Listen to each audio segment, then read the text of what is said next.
Hello students, welcome to our in Disrupt Academy online classes. Dear student, today I am going to start a new chapter, integration.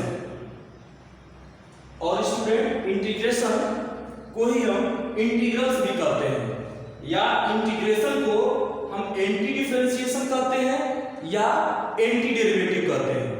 Differentiation में आप लोगों को बताया गया था, differentiation में हम लोग rate of change find out करते हैं, तो स्टूडेंट हम लोग इंटीग्रेशन में सम फाइंड आउट करेंगे। सम का मतलब है समेशन, हम यहाँ पर समेशन फाइंड आउट करेंगे। तो इंटीग्रेशन क्या है उसको हम यहाँ डिफाइन कर रहे हैं। Integration is the inverse process of differentiation.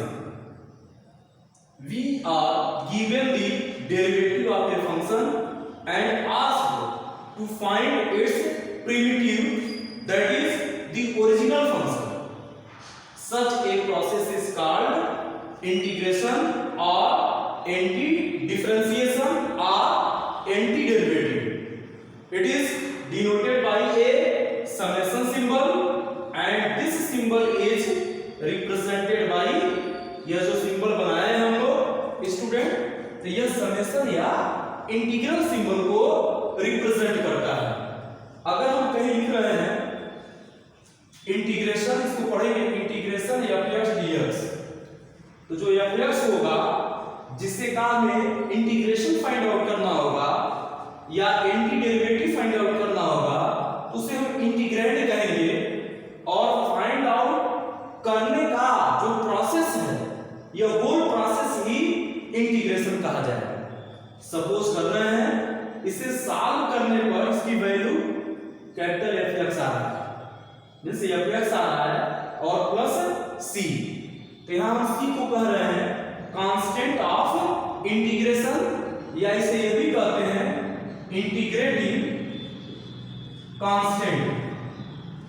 Integrating constant. एक बात स्टूडेंट आपको ध्यान देंगे, कोई जरूरी नहीं है कि हम यहाँ इंटीग्रेटिंग कांस्टेंट को c से ही लिखें। k से भी लिख सकते हैं, लैम्डा से भी लिख सकते हैं, c1 भी लिख सकते हैं, c2 भी लिख सकते हैं, k1 भी लिख सकते हैं, k2 भी लिख सकते हैं। यह वर्किंग हम लोग कर सकते हैं। तो student d/dx sin x is equal to cos x होता है और डिफिनेशन में ही बताया गया है कि जो इंटीग्रेशन है उसे हम एंटी डिफरेंशिएशन कहते हैं। मतलब sin x का डेरिवेटिव cos x है, तो इसका रिवर्स क्या होगा? cos x का एंटी डेरिवेटिव क्या होगा? sin x। Means integration cos x dx, इसको लिखेंगे। इसका मतलब हुआ कि cos x का x के रिस्पेक्ट में इंटीग्रेशन हम कर रहे हैं, तो क्या हो जाएगा ये sin x। और अभी हम डिस्कस करेंगे कि इंटीग्रेशन को जनरली 12th स्टैंडर्ड पर हम लोग मैथमेटिक्स में टू टाइप्स का कैटेगराइज करते हैं, टू टाइप में कैटेगराइज करते हैं। एक होता है इनडिफिनिट और एक होता है डिफिनिट। तो जो इनडिफिनिट होता है उसमें हम एक इंटीग्रेटिंग कांस्टेंट लगाते हैं, मींस प्लस c लिखते हैं, k भी लिख सकते हैं, c1 भी लिख सकते हैं। लेकिन डिफिनिट में इंटीग्रेटिंग कांस्टेंट लगाने की कोई जरूरत नहीं पड़ती है। इसको हम लिख लेंगे integration cos x equal to sin x plus c। तो जो यहाँ c होगा इस c को हम कहेंगे इंटीग्रेटिंग कांस्टेंट, इसे हम कहेंगे इंटीग्रेटिंग कांस्टेंट। स्टूडेंट कहीं इस तरह लिखा हो इंटीग्रेशन dx, तो यहां पर इंटीग्रेट क्या होगा? यहाँ कुछ नहीं है, तो इसका मतलब 1 है, 1 का मल्टीप्लाई है। इसे हम लोग स्टडी क्या करेंगे? Integration of 1 with respect to x। और मैं लिखा इंटीग्रेशन y dx, तो इसे क्या पढ़ेंगे? इंटीग्रेशन y dx को क्या कहेंगे? Integration of y with respect to x। यह बात आप सभी लोग ध्यान दीजिएगा स्टूडेंट, जो भी हम लोग ले जाएंगे पार्ट फर्स्ट से जितने भी वीडियो बनाए जा रहे हैं सबको आप कंटिन्यूअसली ऑब्जर्व करेंगे और उससे रिलेटेड जो भी वर्क दिया जाएगा या जो क्वेश्चन कराया जाएगा उस पर ध्यान देंगे, क्योंकि ये जो फंडामेंटल है इसको हम बोलते हैं फंडामेंटल कैलकुलस, ये आपके सिलेबस के लिए या आपके बोर्ड एग्जाम के लिए बहुत इंपॉर्टेंट है। और इसीलिए एक एक बेसिक टर्म को बताते हुए हम लोग आगे बढ़ेंगे, एक एक टर्म को बताएंगे और आपको सभी टर्म को ध्यान रखना होगा, तब जाकर के आप लोग इस पैटर्न पर या इस वीडियो के पैटर्न पर आप लोग क्वेश्चन कर पाएंगे। तो यहाँ पे लिखा हो integration y dx means integration of y with respect to x। तो स्टूडेंट इसी तरह से लिखा गया हो integration x raise to the power n dx, इसे क्या हम रीड करेंगे integration of x raise to the power n with respect to x।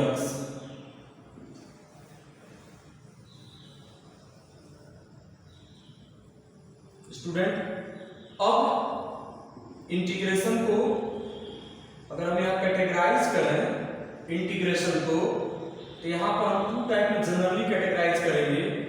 एक होगा इंडिफिनिट इंटीग्रेशन और यहाँ हम लोग कैटेगराइज करेंगे तो हो जाएगा डिफिनिट इंटीग्रेशन। एक बात याद रखना है, इनडिफिनिट इंटीग्रेशन में हम लोग c ऐड करते हैं, लेकिन डिफिनिट इंटीग्रेशन में c ऐड करने की जरूरत नहीं पड़ती है।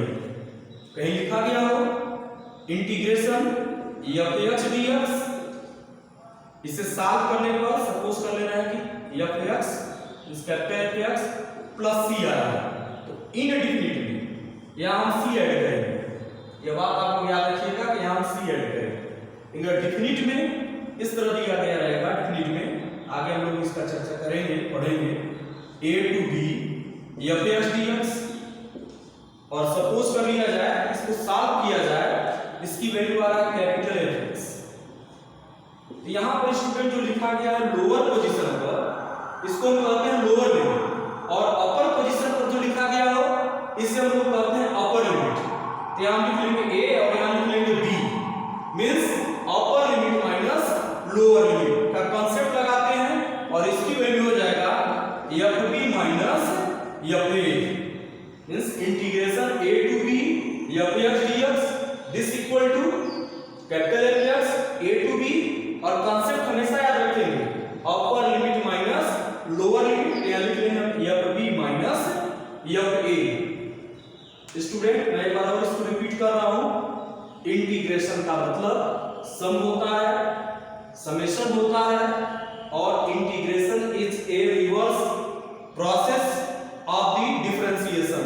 Integration is also known as anti derivative और एंटी डिफरेंशिएशन। इंटीग्रेशन को जनरली हमें यहां पर टू फॉर्म में कैटेगराइज किए हैं, एक है इनडिफिनिट इंटीग्रेशन और है डिफिनिट इंटीग्रेशन। इनडिफिनिट इंटीग्रेशन में c हम ऐड करते हैं, ये बेसिक कांसेप्ट है, याद रखिएगा, लेकिन डिफिनिट में हमें c ऐड करने की जरूरत नहीं पड़ती है। इनडिफिनिट में लिमिट नहीं रहता है, लेकिन डिफिनिट में लिमिट रहता है। जैसे हम लिखे हैं इसमें लिमिट नहीं है, सपोज कर ले रहे हैं कि इसकी वैल्यू सॉल्व करने पर f(x) + c आ रहा है, यह c इंटीग्रेटिंग कांस्टेंट होगा, या इसे कहते हैं कांस्टेंट ऑफ इंटीग्रेशन। और डिफिनिट में यह लोअर लिमिट है और b अपर लिमिट है। इसको पढ़ेंगे कैसे, integration a to b f(x) dx, suppose कर लिया गया इसकी वैल्यू कैपिटल F(x) आया, यह लिमिट हम ऑपरेट कर देंगे a to b, एक कांसेप्ट हम लगाएंगे अपर लिमिट माइनस लोअर लिमिट, तो x की जगह पर हम b लिख देंगे, तो जाएगा f(b) minus lower limit, means f lower a है तो जाएगा f(a), x की जगह पर a लिख दिए। कुछ स्टूडेंट इसका बेसिक प्रॉपर्टी है इंटीग्रेशन का, ये आपको ध्यान रखना होगा। सम बेसिक प्रॉपर्टीज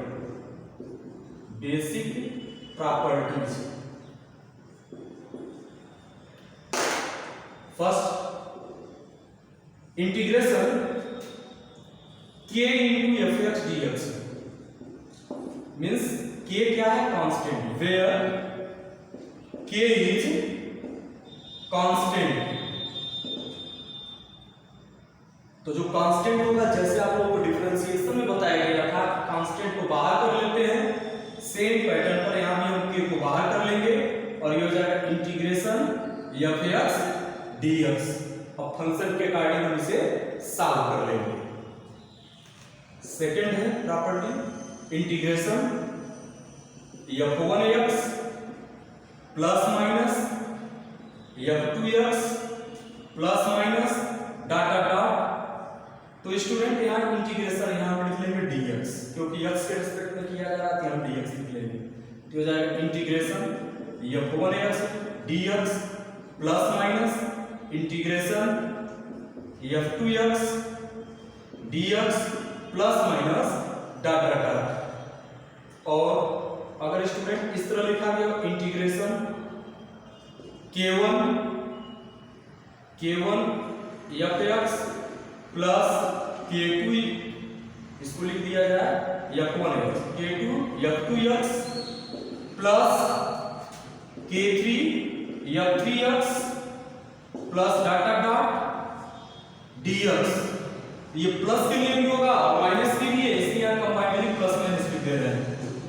तो क्या होगा यहां से इंटीग्रेशन, यहां k1 कांस्टेंट होगा, सपोज कर लेना k1 k2 dot dot dot kn constant है, तो यहां k1 को बाहर कर लेंगे, integration f1x dx plus minus k2 integration f2x dx plus minus k3 integration f3x dx plus minus dot dot dot. जहां तक होगा वहां तक हम लोग इसको फाइंड आउट कर लेंगे। स्टूडेंट आप सभी लोगों को एक नोटिस दिया जा रहा है, कहा जा रहा है जितना आज हम ये बताए हैं इसका नोट्स आप लोगों को प्रिपेयर कर लेना है। नेक्स्ट वीडियो में हम इससे रिलेटेड फार्मूला